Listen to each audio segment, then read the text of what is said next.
Ladies and gentlemen, never gonna fix this damn thing, am I? Look at that. Look at that. Ah! Welcome to Season 4, Episode 13, Simple Ways. This is the episode in which Rarity has a crush on Trenderhoof and decides to try and change who she is, and then except he has a crush on Applejack, and Spike has a crush on her, and Trenderhoof's an idiot, and then they find out that, nah, it's all good at the end. So, before we continue, to try and make sure I don't forget these, we're going to go ahead and... Oh, sorry, what I mean is, today we're going to go ahead and be reading from this here little diary. Y'all be reckoning that'd be okay. Dear diary... No, I'm kidding, I'm kidding. I'm going to read it in my normal voice. This is from Rarity, consequently. I was ever so excited to execute my vision for the Ponyville Days celebration.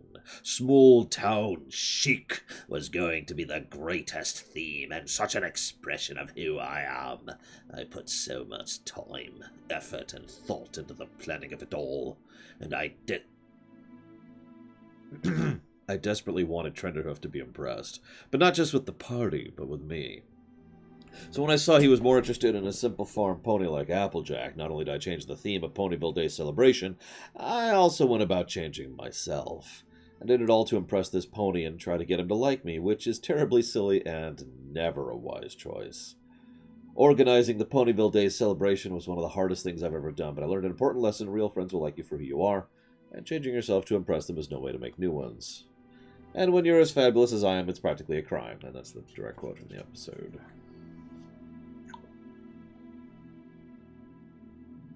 What? What?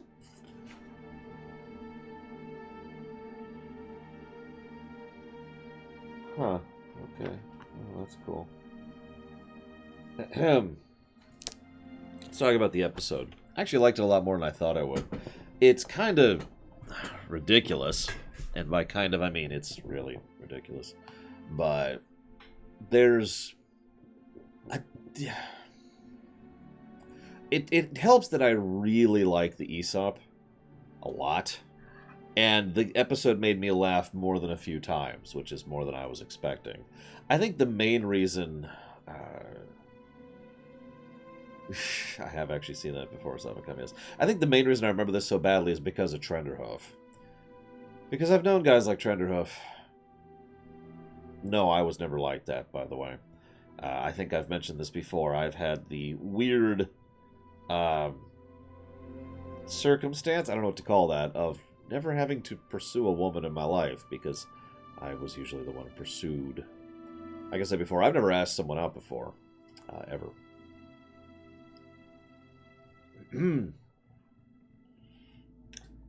Spike, whoops, hang on, wrong thing. Ponyville Day.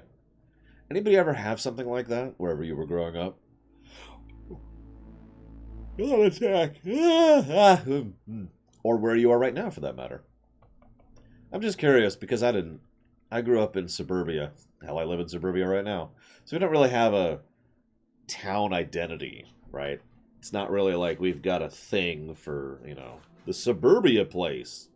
That's not a thing. But I have heard of this kind of thing being a real life thing. It's kind of a cool idea. I mean, if I lived in Ponyville, I would totally be down for Ponyville Day. I mean, why not? But yeah, exactly, X. Cities don't really have that. And I'm a city boy. So I'm afraid I'm going to have to be talking about this from the perspective of a distant outsider, rather than someone who's actually experienced it himself. As a quick aside, though, I love the fact that Rarity had already put in the work and effort into showcasing some of the model of what she wanted to do with it, because of course she did. Another yawn attack. God, I actually slept last night, too. Although I got a story about that today. Rarity... I've noticed that if I was to try and summarize her character, I'd use the word extremes. She just throws herself into everything that she actually cares about, right?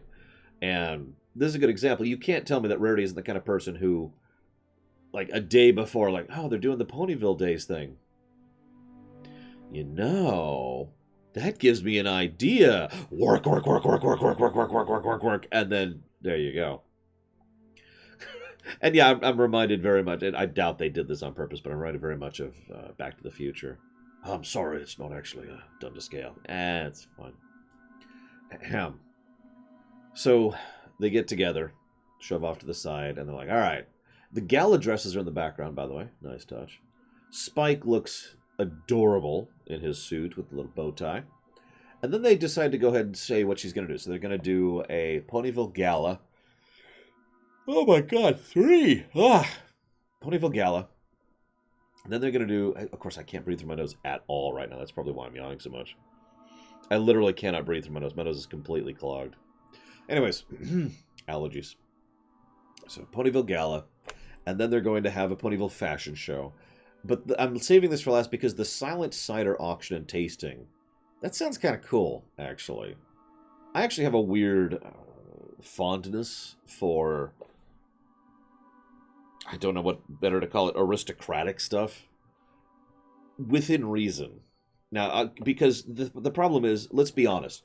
When we say the word aristocratic as an adjective, we mean one of two things. Oh, I had to step on a peasant to get to my farm, you know, that kind of crap. Or high society.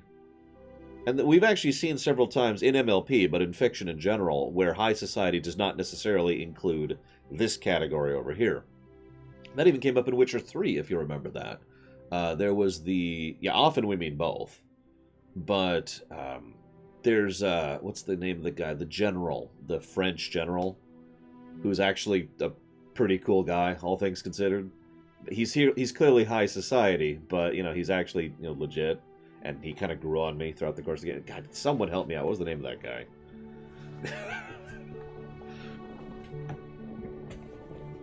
Oh my god, this is going to bother me. Hang on a second.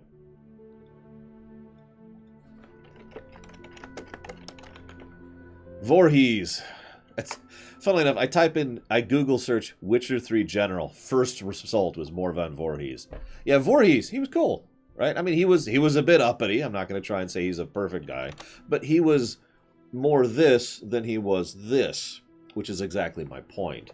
And Rarity has always kind of danced along that line, too. While she does slip into actual snobbery every now and again, for the most part, she's over here in high class rather than elitist jackass.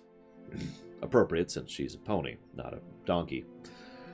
And we've talked about this before. Rarity is one of my most fascinating characters for me to talk about. I've already explicitly called her a son of Mogafect, and this episode's another good example of that, because she posits the ideas of a thing without actually descending into the bads of that thing. Again, the high society concept. So I'm with it. And the way she presents this whole thing, like, that sounds like it would actually be pretty fun. I wouldn't mind attending a silent cider auction. Also, for those of you not aware, silent wine and auctions and tastings are real things in real life. The whole point is, you know, you're not really supposed to talk. You can talk a little bit in whispers like this, but there's a whole etiquette, right? And everyone's just, you know, enjoying the wine and enjoying the ambiance. And the point, as was originally described to me, is to remove gossip from the equation, to put it as bluntly as possible. Now, I'm sure this isn't historically accurate, but when I first went to my first silent wine auction, because yes, I have been a part of high society before in my life, you're trying... get rid of the friggin' gossip. No yammering, no blammering, no politicking, no blah, blah, blah, blah. Just... everyone, you know, we're just going to enjoy an evening with none of the drama and none of the garbage, and it's supposed to be relaxing. Yeah, no trying to really be... I mean, obviously people still trying to impress, because that's why they're wearing what they're wearing. But, yeah, we're here for the wine. We're here to take an evening and just appreciate. Naturally, there are real-life historical wine tastings like this, and silent wine tastings, which have completely screwed over that concept by having a fairly large amount of politics in them. But you get the idea. And if you're not understanding why I'm bringing this up, it's because I could totally see in Equestria, where it would be more the, all right, let's just soak up the ambiance and relax and enjoy an evening of trying out this new cider. rather than, you know, blah, blah, blah, blah, blah, right?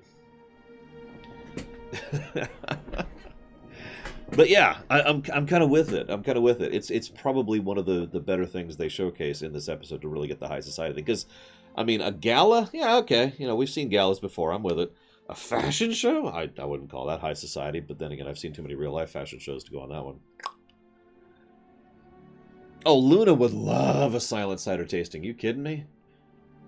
It would just be a nice, relaxing evening, you know. Excellent. Have a little bit of it. There's got to be something. You need a palate cleanser. You know, just kind of that. There we go.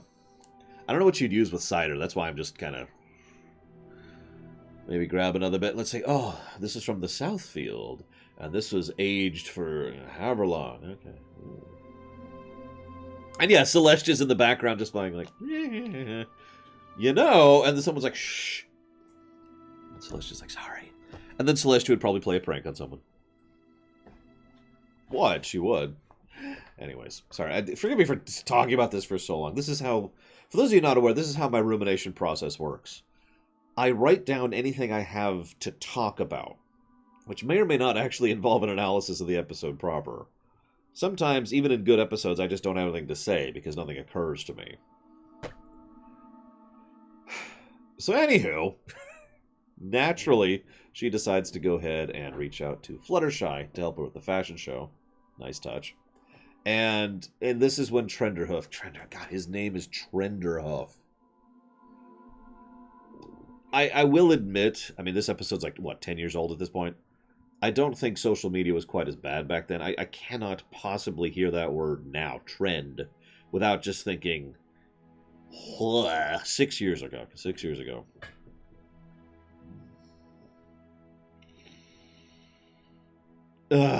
What's funny is I'm pretty sure the idea was that he was trendy, not trending. The way it's presented is he's someone at the bleeding edge of fashion, not someone who's making posts that are trending on Twitter, kind of a thing, right? Either way, let's remove modern bias from this. It has no place in My Little Pony. Trenderhoof, so the first we see of him is actually, yeah, he writes from magazines. I know those still exist. I see him in the grocery store every now and again. The first we actually see of him is Rarity's Shrine. Now, this brings up the whole extremes thing again. Now, obviously, one of the other extremes Rarity tends to have is melodrama. This is the worst possible thing ever! You know, that's Rarity, right? Oh, so of course, if she has a crush on someone, it's going to be an extreme crush. Now, I have to point this out because someone who crushes as hard as Rarity is crushing in this episode in real life probably has issues. And in real life, that tends to lead to very, very unpleasant, horrible things that may involve death and violence and worse. Thankfully, once again, this is My Little Pony, and that kind of real-life crap does not belong here. Instead, this is just Rarity being Rarity, going full tilt with something that she cares about. But, yeah, that shrine kind of made me go, I'm not gonna lie. She had a main clipping. Did you catch that? Anyways. So, very focused on the thing, blah, blah, blah, blah, blah. Now, she then goes to, she goes to the train station to meet him. And this is when I made a note. And the note is, and I quote, "Oh my God, I love Tabitha St. Germain." I know that's funny to say that immediately after commenting on the whole crush thing. But honestly, the way God, she is such a national treasure. She does so many little nuanced things in her voice acting. And she manages to hit a huge range. Like, there's this wonderful bit where she's hiding behind Twilight's legs, and she's like, it's him, it's him, it's him, it's him, it's him, it's him. And I'm not even doing it as well as she did because I'm not a professional voice actor or actress.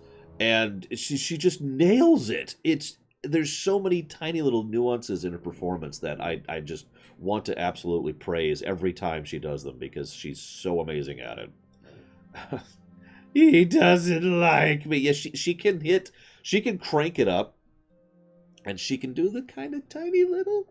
I can't do it because I can't get my voice that high. See, when I do the sort of injured voice, and it kind of goes quiet like this, I don't really pitch it up all that much. I just kind of talk like this. It's okay. It's just that he doesn't like me all that much, and he doesn't like me. It's just, God, I love the way she does that. Just bleh. Gush, gush, gush. But I did want to comment on something here. I actually don't know, Act. I really don't. Because I know that the way they, the actual style, the methodology of their animation means that they can be adaptive if they need to be. So they could actually change the animation in small ways to adapt to her performance. I mean, they already have to do that with lip syncing, so. Anyways. I was thinking to myself how little I can sympathize with the idea of meeting a celebrity crush. So I thought I'd ask, anybody out there, is there someone, probably in the past, who there was just someone's like, oh my god, total crush, and like how you'd react if you got to meet them in person and actually interact with them too. Like, remember, she's not just meeting Trenderhoof, she's actually going to be the point woman to interact with him with regards to the festival. You don't have to tell me, but in order to go ahead and level the field, I'm going to go ahead and mention something. The closest I've got to that is Gates McFadden, who is, to this day, a lovely woman, but I had a serious crush on her when she was about my age, ironically.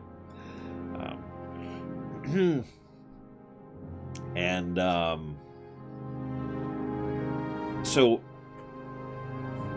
I'm going to tell you a little bit of story. Just a little bit of one, don't worry. Because this amused me tremendously. Because I had a dream last night. And in that dream, I was at some kind of gathering. And this was in a hypothetical future in which I'd actually started the extant empire, and Operation Bellhammer was already successful, and so I was at least moderately well known within various circles, and I was present because I had pulled in several former Star Trek actors to work on the project, right? And I was there. I was just hanging out with Jonathan Frakes. Michael Dorn was there. Blah blah blah blah blah, and Gates McFadden was there. And in the dream, Frakes, who, for those of you not aware, is a bit of a prankster and jokester. He's a pretty silly person in general. He decided to be like, oh, yeah, Gates. And she's like, what? And it's like, here, you should meet Lore.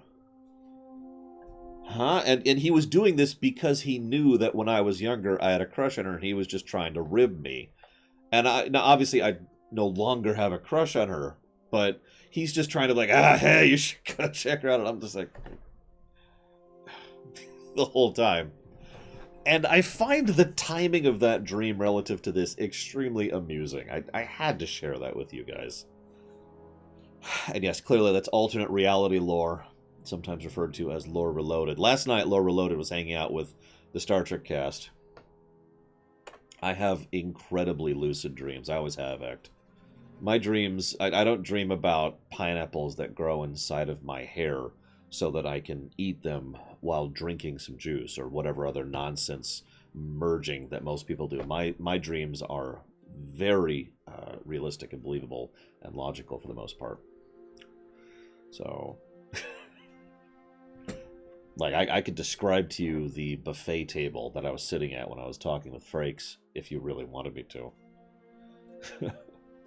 Can I show you how? It's not a talent. It's not a deliberate thing. That's just how I dream. It makes nightmares suck. Anyways, moving on. So, she meets him, and is like, oh my god, Tabitha St. Germain is just amazing. And yes, the lighting is really good. They continue to just nail it. You giggle and blush. I can't picture you blushing, Savako. It would be very adorable, I'm sure. So then, she's traveling with him, and they're chatting and talking, and they're actually doing a decent job of, she's doing a decent job of, maintaining conversation with her crush, which is good.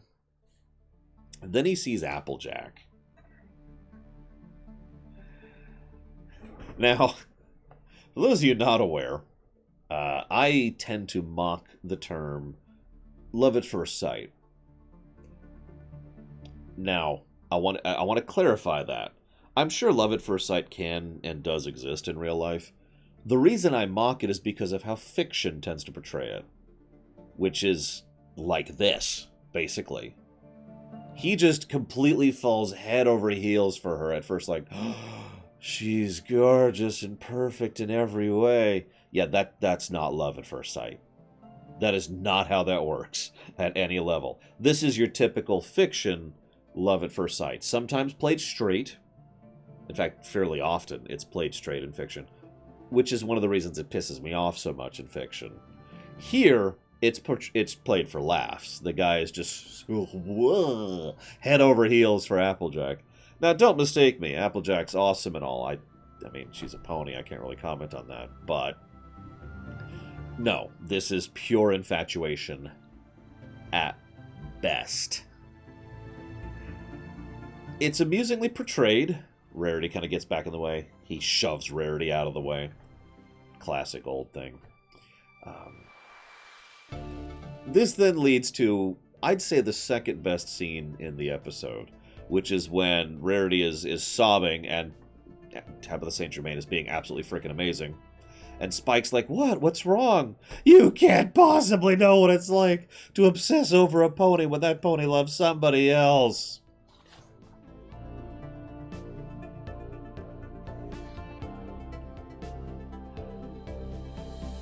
There's actually, in my opinion, a better scene, but that is such a great... It's not even a line, it's just a great gag, just... Now, hang on. We'll talk about the Rarity Crush counter in a minute. Don't worry, I haven't forgotten about it. But yeah, I think this is purely just the fact that he's seeing something that he's not familiar with. You'll notice he himself is a unicorn, and he has no idea how to interact with a Earth pony.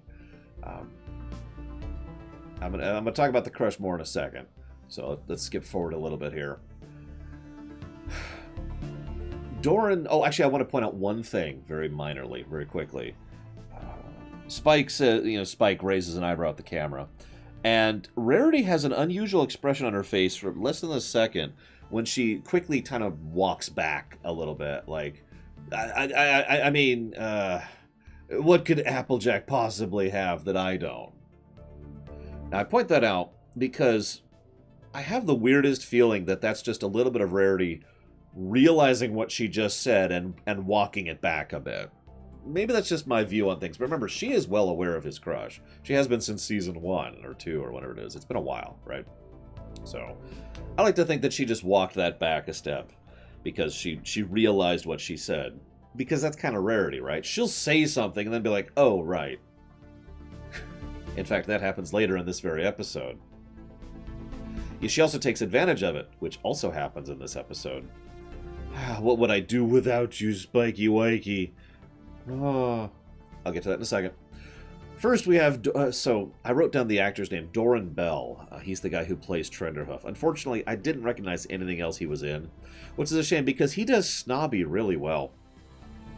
Now, again, and I have a little note here. I feel like I've actually already discussed this, but there's Snobby, Oho, a peasant has just had the audacity to bleed on me while I was beating it to death. And then there's High Society. And he's kind of more over here. Whereas Sven Gallop, back in Season 1, is far more over in this direction, right? But I wanted to point out the interesting fact that, once again, if I was asked to describe My Little Pony, I would say, well, imagine real life, but better in every way.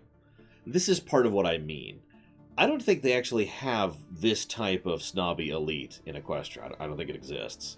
At least not amongst the, the part that is paradisal, or however you want to call that. Instead, we have more this kind of crap over here. Like with this guy. Yeah, he's he's not really that great.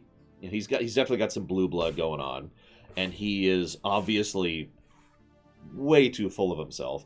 You'll notice that when he's talking with Applejack and trying to get in good with her, what he does most consistently is talks about himself and all the great things he's done. Now, even that makes sense, though. After all, he's trying to, reach out. He's trying to impress her and try to get in good with her. Yet, no. I'm sorry. Have you seen real life blue blood elitism? Like, that's not even on the radar in Equestria.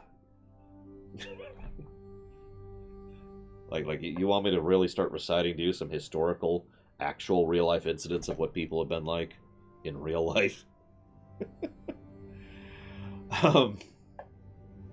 So, oh, AJ, you're super amazing, blah, blah, blah. Yeah, this is just an immature idiot. And that's kind of the thing. He really does come across as a teenager, which is funny. Trying to impress. And he's definitely... There's the term for that. No, Ect. Look it up yourself.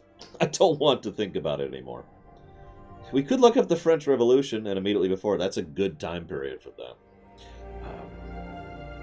But yeah, he strikes me as the kind of person who's used to getting their way, and therefore doesn't really know how to otherwise act. In fact, I would bet money that this is not the first pony he has been infatuated with in one of his trips, and he's not actually used to having to try. You know what I mean? He's probably more used to rarities, who are like fling, as opposed to Applejack, which is more like complete and total disinterest. That's right. I gotta get some chores done. Okay? Like, yeah, completely nonplussed. I gotta get some apple bucking. Okay, I gotta go get some work done. I'm gonna go hide in the chicken coop to get away from you. I loved that bit, by the way.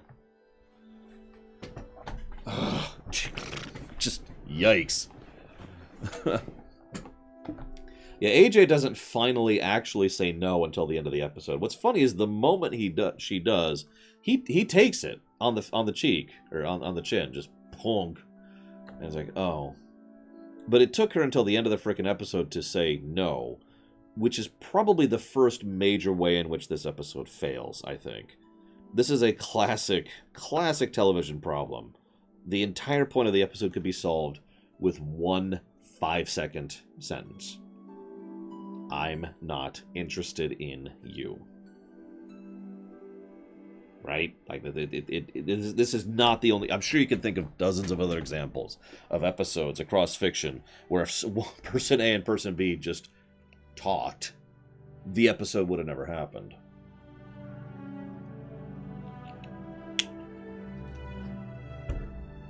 Regardless.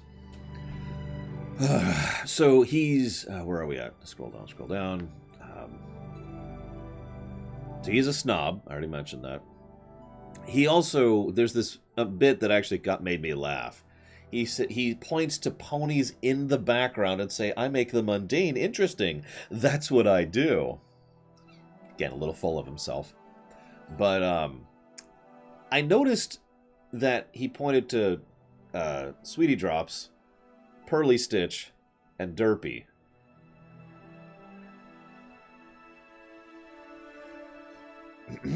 Anyways. So Rarity decides, naturally, to be like, you know what? I'm going to go ahead and I'm going to be... At least I think it's Sweetie Drops. It's the name I wrote down. Hang on.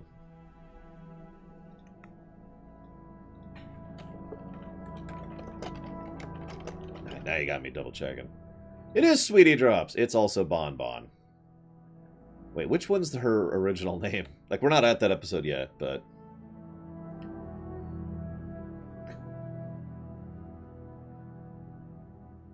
Where is it? No, it's season 5, isn't it? Yeah, there it is. Slice of Life. Aha! So, okay, Sweetie Drops is apparently her original name. Bon Bon's the alias. My bad. Excuse me. Spoiler alert. Bon Bon.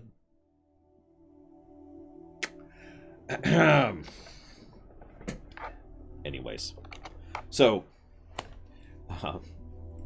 Rarity puts on the farm girl outfit. Actually looks pretty decent, except for the boots. The boots look kind of silly.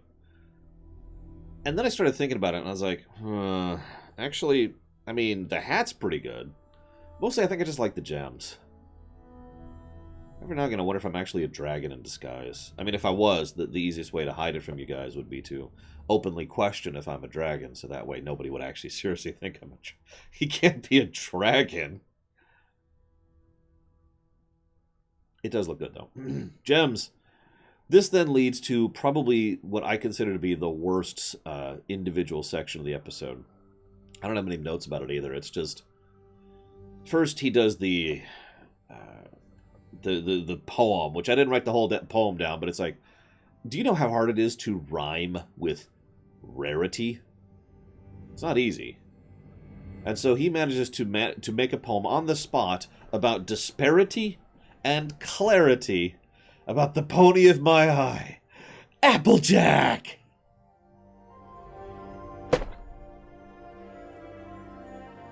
And then just out of nowhere, just someone comes in and fuck all, and then the episode goes back to where it was going. Anyways, there's a tiny little tidbit where, so okay, right, Spike Crush. Rarity decides to try and pull the thing and gets on top and cracks it like a whip because she has absolutely no idea what she's doing, of course. And let's talk about the Spike Crush thing. Based on how Spike acts to Rarity in this episode, I was actually willing to say maybe he's moved beyond the early phases of crushing. The phase Rarity's in right now, basically. Maybe he's finally gotten to the point where it's like, you know, okay, you know, she's cute and all, but she's my friend, first and foremost, and let's focus on that and blah, blah, blah. And he's pretty legit for almost the whole episode. And I actually liked that. And then Rarity blatantly manipulates him by saying, "Oh, how would I do without you, Scoochie Woochims?" And he gets the blushing cheeks, which is going to be really impressive when you have scales, by the way. And you know, he gets that thing. So unfortunately, I do have to count this as a Rarity crush counter, which sucks. But I still stand by my original statement. I think it's at the point where Spike is no longer as infatuated with her as he used to be. Oh, he's infatuated. I mean, even earlier in the episode, he's the one who's helping her out with this whole thing. He pushes the model in. He's the one who's announcing her announcement just to her friends. It's just an announcement to her friends. He pushes the staircase so she can walk down it. But I do think it's moved past, "Oh, I'm never going to clean this cheek again," which we've actually had in the past, if you'll remember. So, whoop, that's the wrong thing. I need... Where's the ticker? There it is. So, Rarity Crush, whoop, goes up. Yeah, no kidding, X. If you're interested after the party, I could teach you. Yeah, I like that too. So, yeah, what happens then is Rarity decides to try to use the thing. Applejack successfully and effortlessly pulls the hoe in order to plow the field. That's not a hoe. I guess it's just a plow. She pulls the plow to plow the field. But the other reason... I just mentioned this because this is yet another example of them kind of showcasing the strength of Earth ponies. Which, I actually did a little research on that off camera. That's going to be a thing that gets fully codified actually at the end of Season 4 in universe. They've talked about it out of universe, and it's pretty clear that at least as of Season 4, they've decided that Earth ponies are magically strong, and we've seen plenty of examples of that. But it's finally going to get actually acknowledged in dialogue in the end of Season 4, so that's interesting. Anyways. Then they go to apple bucking. Rarity's apple bucking dance. I don't know what to make of that. She did get one apple, which honestly is a little bit more impressive than I would expect from her. Just, you know. It's bloop, flunk, and her tiny little basket, and just hanging from. Anyways, so this then leads to AJ sneaking off into the chicken coop. I mentioned this earlier, and this then leads to Rarity insisting that she has to redo everything, and she's got to do a southern accent. Now, someone actually mentioned this in chat earlier, but I want to mention it out loud as well. So for those of you not aware, Tabitha St. Germain actually voices Granny Smith. And she actually does a pretty decent Southern-style accent when voicing Granny Smith. So what she had to do was she had to voice Rarity voicing a bad Southern accent in order to hide that, which is a lot harder to do than it sounds. So, yes, I am praising her voice acting once again. I am once again praising Tabitha St. Germain's voice acting. Just make a meme of it at this point. But she does a great job of sounding Southern, y'all. Because she can't actually do it. I mean, obviously she can do it properly, but we can tell that Rarity can't. That Rarity is actually incapable of doing a proper drawl. Because see, the thing I've discovered is in order to do a proper drawl, the best way to do is just kind of relax a little bit. Because that's really what it boils down to. You just don't enunciate the same way. Just kind of let the words just sort of flow out. You know what I'm saying? And you really like to, burn all the words together. You kind of get what it's saying, but it's not really a real word, you know? You know what I'm saying? So, she does a really good job of it. Because of course she does. And then she comes out and says like, hey, here's the Southern thing. And I noticed Rainbow, little details. I love little details. There's haystacks instead of the tears. There's a patchwork curtain instead of the actual curtain. And then she comes out and she's like, hi, y'all. And this then cuts to, there's a shot of the main five reacting. And Rainbow Dash's expression is something like this. And something about that just made me burst out laughing, because that's so apropos. I don't think Rainbow really has much in the way of lines in this episode either. It's just... So, this then leads to what I consider to be the strongest part of the episode. Listen, Baron, you all understand that part of it is sort of the Southern eye, the working place. Anyways, I don't think they're Southern. I think it's just the accent that they've developed. Probably because, if you remember, Granny Smith isn't even from here. So she probably just kind of brought the accent with her. That would also explain why nobody else in Ponyville really has that kind of inflection going on. Anyways, what I consider to be the best part of the episode is the friendship between Applejack and Rarity and the way it's demonstrated. It also leads directly into the Aesop, which again I think is a great Aesop. There's been some meandering and some screwed upness, and honestly Trenderhoof could just be ejected from the episode and it would probably still work. But Applejack says, well, you don't like this stuff. You like fancy stuff and high society stuff. This isn't you. And Rarity says, well, how do you know? I know, because I know you. Now, a very minor and subtle point in the background is Applejack and Rarity's friendship, which has been growing since Season 1. I wrote down the episode name, Look Before You Sleep. Remember that? Way back in Season 1. They weren't actually friends back then. And I've been pointing out, bit by bit, because there's been several scenes, and they're almost always background scenes, or just a couple of seconds of just them interacting. And the two have been pretty close, and getting closer, and being good friends ever since then. I've talked about this before, the idea that certain of the main six connect more than they do with the others, like Rainbow and Pinkie Pie, for example, and Applejack and Rarity. Yeah, there's a really good chemistry the two have, and the two know each other very well, and the two care each other very well. They are excellent puzzle pieces for each other, and I point that out because this friendship pays off wonderfully here. Now, that being said, the reason this sucks is because Rarity is being so obvious about her fakery, her faux nature, that I'm pretty sure a blind, dumb passerby who's technically dead could tell.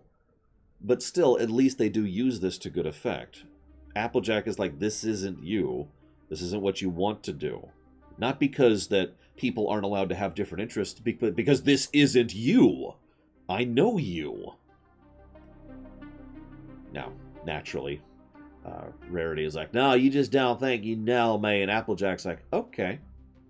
So this then leads to Apple Jewel. More fuel to the fire that Trenderhoof is just that much of an inexperienced moron, Savicom. Or child, if you prefer. We could also call him a man-child, but honestly, when I think of man-child, I think of much worse than Trenderhoof, so. Moving on. So Apple Jewel, which is hysterical, by the way. I love fashion and high society. What I love most, though, is, first of all, of course, Applejack would know how to do the kind of thing she does because she's had that training from Auntie Orange all those years ago. But second of all, she's probably experienced this at least a little bit with her friend, Rarity. Remember, she's actually modeled for Rarity more than once. Third point, Rarity is the one who points out, what are you doing? This isn't you. Because Rarity knows Applejack just as well as Applejack knows Rarity.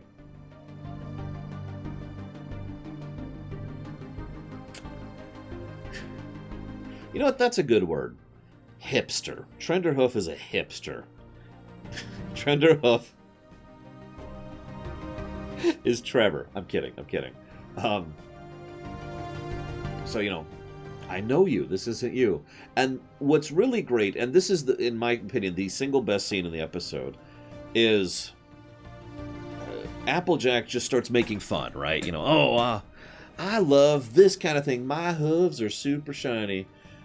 But the reason I love that scene isn't because it's anything really interesting or funny or whatever, but because it's very well presented. Pay attention next time you rewatch it, or just remember it if you just rewatched it a few minutes ago. Because Applejack stays in character 100%. Doesn't flinch from being fully in character. And all Applejack does is point to things that she knows Rarity actually likes. Rarity, then, in contrast to that, starts talking about things that Applejack doesn't like, just to try and distinguish herself further. Which, first of all, is amusing because it means Applejack is effectively being honest, whereas Rarity is not. But second of all, because we see how Rarity is descending in terms of her relative sanity over the course of this scene. Now, there's obvious descent into insanity. By the end, as SA2K points out, she's literally twitching. But the more subtle point, which I really loved, is she loses her accent. It's gradual, too, which is really hard to do, by the way, to do a gradual shift between accents. But Tabitha St. Germain manages to have her, like, she starts to say certain words with her normal voice, and then switch back to the fake Southern, and then switch back to normal. And bit by bit, by the time she says, I like sitting in mud, she's almost completely abandoned the fake accent entirely. So we see how the persona is literally breaking down as she is pushing it to an extreme. And like in real life, one of the things that really tends to snap people out of things is a shock. And you'll notice it's the mud getting on Applejack's dress that really shocks her. Oh, I'm so sorry. That's a really good scene, weirdly enough. I wish it had a better episode backing it, because it is a good scene. What happens is, you know, then she's like, oh my god, this is your dress. No, I need 3 gallons of boiling water and 1 ounce of detergent. Stat! That got me, I'll admit it.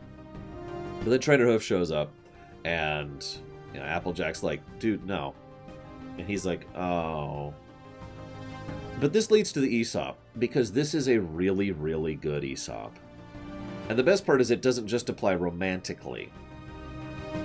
This applies in general.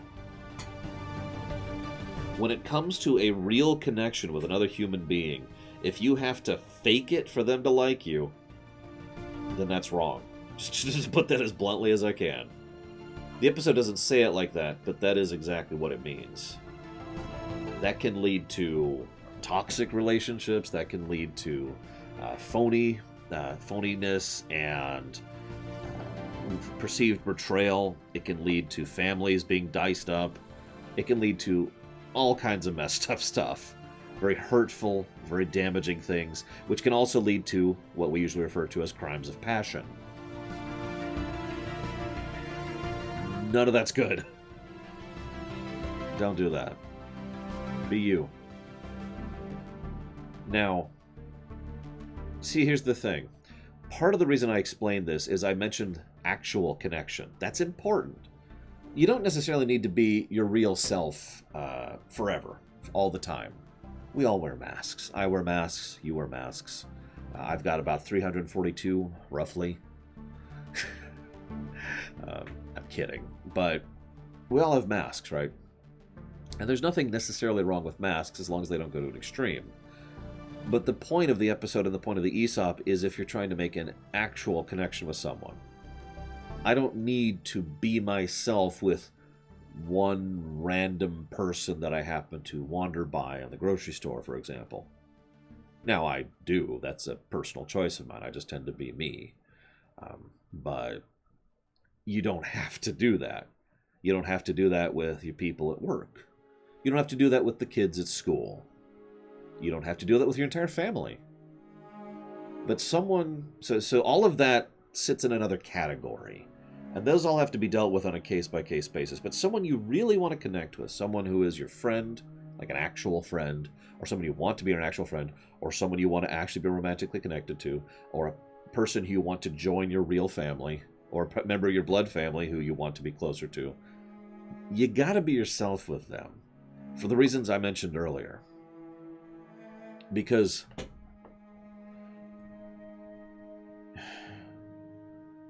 of everything. It's such an obvious thing. I feel stupid for even mentioning this. If they can't take the real you, if they can't endure you, if you're too much for them, or maybe you're too little for them, maybe you're kind of passive, maybe you're just a little different, like Maud, which we'll be covering in a few weeks. Maybe you're the kind of person who, doesn't actually... You're really enthusiastic about your interests. Maybe you're boring, like I am. Maybe you're extreme extrovert, constantly jumping around and bouncing off the walls. I know that's not actually extroversion, but you know what I mean. Maybe you're very energetic. If they can't take that, then you probably shouldn't have an actual connection with that person, and you should push back. Go ahead and push up a mask then. Think about it then. Masks can come down over time, but the point is... it's not a real connection if you're not yourself. It's not. If you have to fake who you are to be with someone else closely, then you're not with them closely as a friend, family, or loved one. Now, sometimes this means you don't have anyone you're close to. Sometimes that is the reality of what this devolves into. And I can speak on that from experience. I didn't have someone I considered a close friend until 1999. I was leaving high school. I was going to college before I finally found someone I felt I could actually be close to and actually connect with and be a real friend with. Now, I got lucky. I have several people like that now. 3 of them. 4, if you want to stretch it. But I am myself with these 4 people.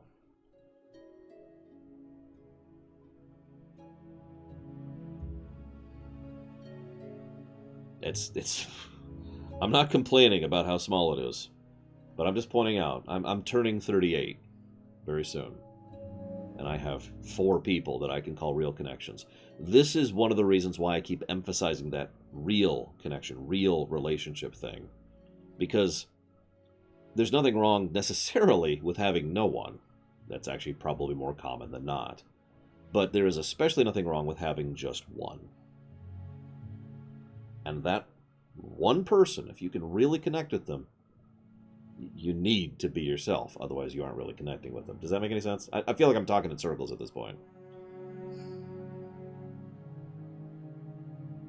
You want to hear something funny? Of those 4 people, I've never met one of them in person. No joke. Pax. I'll just tell you, it's Pax. I talked to him last night. But I have never met him in person. Something about that always amuses me a little bit. Anyways.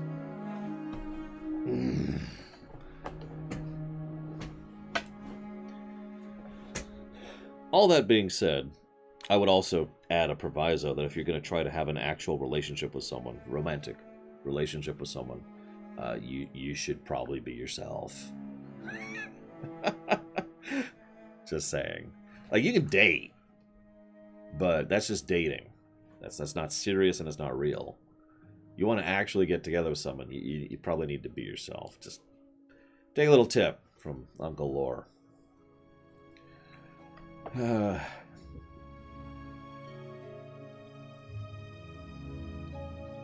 Moving on. So this episode, where are we at? So this is an episode by someone, Josh Haber? I have no idea how to pronounce his name. He's the guy who did Castlemania, and that's it. So this is only his 2nd episode ever. And Haber, sure. I'm gonna spell it Haber with a Y to help me remember how to pronounce it. No, that's Hauber. That's much different. A Y. There we go. Actually, maybe I'll do this.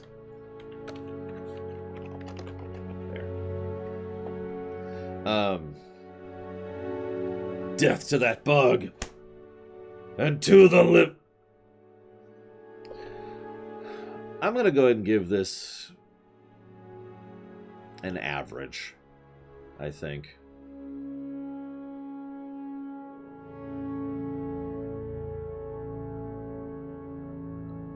Now I have to kill other lore. I was just talking about you earlier, no joke. I was mentioning how you're actually the alternate version of myself who had a big, expensive gala with a bunch of the Star Trek stars, including Gates McFadden just last night. I'm going to give this an average rating because there's some legitimately great stuff, and the episode did make me laugh several times, but the overall premise is incredibly weak. And overall, just, there's a lot wrong with the episode. Yeah, it would actually be green if not for Tabitha St. Germain. And an eyebrow from Spike. So, that salvages it. But overall, not super impressed. Now, before we start the next episode, I peeked ahead a little bit here. So, we skip ahead here several pages. This is the entry for Flutter Guy. So you're probably wondering, what's in the middle? This is, and I quote, Pinky's Random Thoughts. So, from Pinkie Pie. Is this a place where we can just plop down our random thoughts? Good, because I have plenty of those. I mean, I could fill my own book and call it Pinky's Random Thoughts. So for today's entry, I would like to tell you about a phrase I thought was a word. I'm guessing you don't know it because you're a book, but then again, books are filled with words and phrases, so maybe you read it yourself and learned this word. Phrase, I'm just telling you, something you already know, but I'm guessing you don't, and since you're a book, you're supposed to be writing it down. Useful information, here I go, being most useful and informative. The phrase is slippery when wet. I heard this phrase a lot when I was a little filly growing up on the rock farm. See, when rock get wet in the rain, they're slippery when wet. That's what my sister Maud also used to tell me. Slippery when wet, slippery when wet. And no truer thing was ever spoken. I slipped on more slippery rocks than that rock farm than I can even remember. Actually, that's not true. I remember each and every one. There were 4,745. Each of those rocks were slippery when wet. The thing is, when I realized the important lesson part of this lesson diary is I didn't realize that slippery when wet was a phrase. I thought it was one big word, slippery when wet. And I thought it went really slippery. I would add about 4,733 more reallys, but that's going overboard, don't you think? Every time it rained on that rock farm, I thought, slippery when wet, slippery when wet, slippery when wet. Every time I tried to walk safely past the rocks, I thought, slippery when wet, slippery when wet, slippery when wet. Every time I slipped on the rocks and fell, I'd think, ouch. It was only later when I moved to Ponyville I realized it was actually slippery when wet when it was actually slippery when wet. It's all thanks to my friend. See, Rainbow Dash was making it rain at Sweet Apple Orchard, and Applejack told her to be careful of the rocks, because, as Applejack noted, if you hit the rocks with rain, you're going to make them slippery when they're wet. No truer words ever spoken, except for, and I quote, Never eat 100 cupcakes in the air balloon when returning from Cloudsdale if Rarity is wearing a brand new frock that she doesn't want covered in cupcake when you suffer from slide sickness. I learned that one the hard way. My point, dear diary, is I finally realized that slippery when wet is actually meant slippery when wet.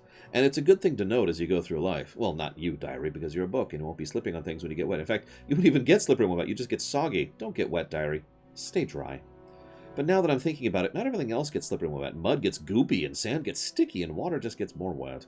Well, diary, this is food for thought. Speaking of which, I'm hungry. I think I'll let you ponder the things I've written here while I get a snack. I'm really in the mood for some of Granny Smith's apple spice muffins. Yum. Hope you enjoy my latest entry in Pinky's Round of Thoughts. Oh, wait, this is the Journal of Friendship. Oops. Hey, friends. Rocks get slippery when wet, which can also mean slippery when wet, which means really, really, really, really, really, really, really, really, really, really, really, really, really slippery, plus 4,733. So watch out!